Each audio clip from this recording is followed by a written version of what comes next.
Hey everyone, it's Erica Edmonston again.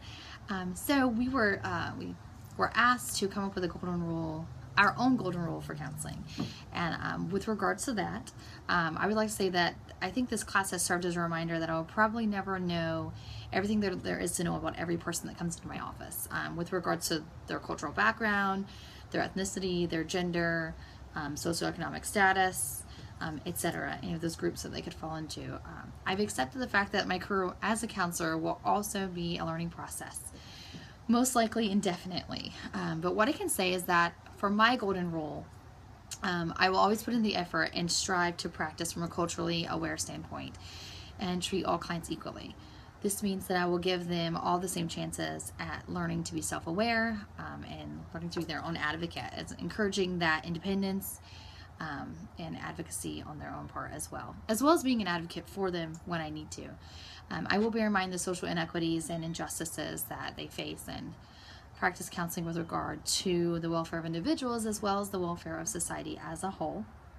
I also understand that what is good for someone with my background with relation to gender, religion, etc., is not always going to be what's good for someone that comes into my office that I provide counseling services for.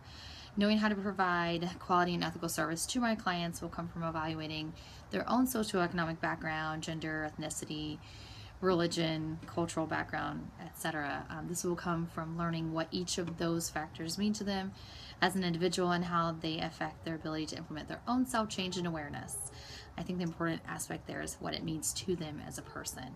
The Bible verse that I chose is Romans 12, 15, 16. It reads, "Be happy with those that are happy and weep with those who weep. Live in harmony with each other. Don't be too proud to enjoy the company of ordinary people, and don't think that you know it all." I like this verse because it reminds me that we're all different.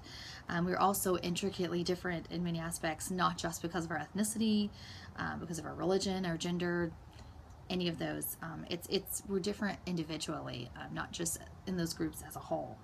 And even within the same social group or religion, we can be drastically different in what we place value on. One person's religion, even though it's the same as someone else's, doesn't mean they're exactly the same in what they value and what they prioritize. So someone else's version of happiness and of well-being can completely be dissimilar to my own version. So counseling someone as if they're searching for the same things in life that I am or that I would is definitely culturally insensitive and goes against social justice. I love that I added the word harmony. Living in harmony together, to me, is everyone being allowed to be who they are and enjoying the same access to safety, to basic needs, education, healthcare, joy. Everyone feeling accepted, being allowed to participate with the same opportunity as each other.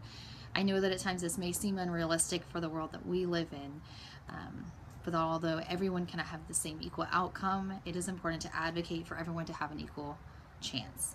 So as a counselor, I would like to make sure that in counseling services that I provide, every client does have access to the same quality of service.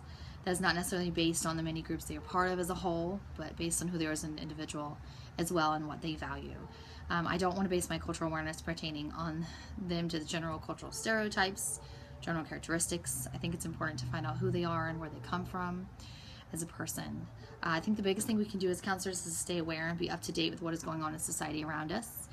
Each person is affected in a different way. When you're a counselor, you can't just close your blinds to the world outside, to politics, to the injustices in the country, even the world, because chances are many of your clients will be influenced or shaped by it. So as a counselor, the step that I would like to take towards social justice is to make sure that I don't close my blinds and that I'm always willing to stay aware and gain more knowledge in what is going on around the world outside my door. All right, so that's my social justice video blog. It's been a pleasure to be in class with all of you.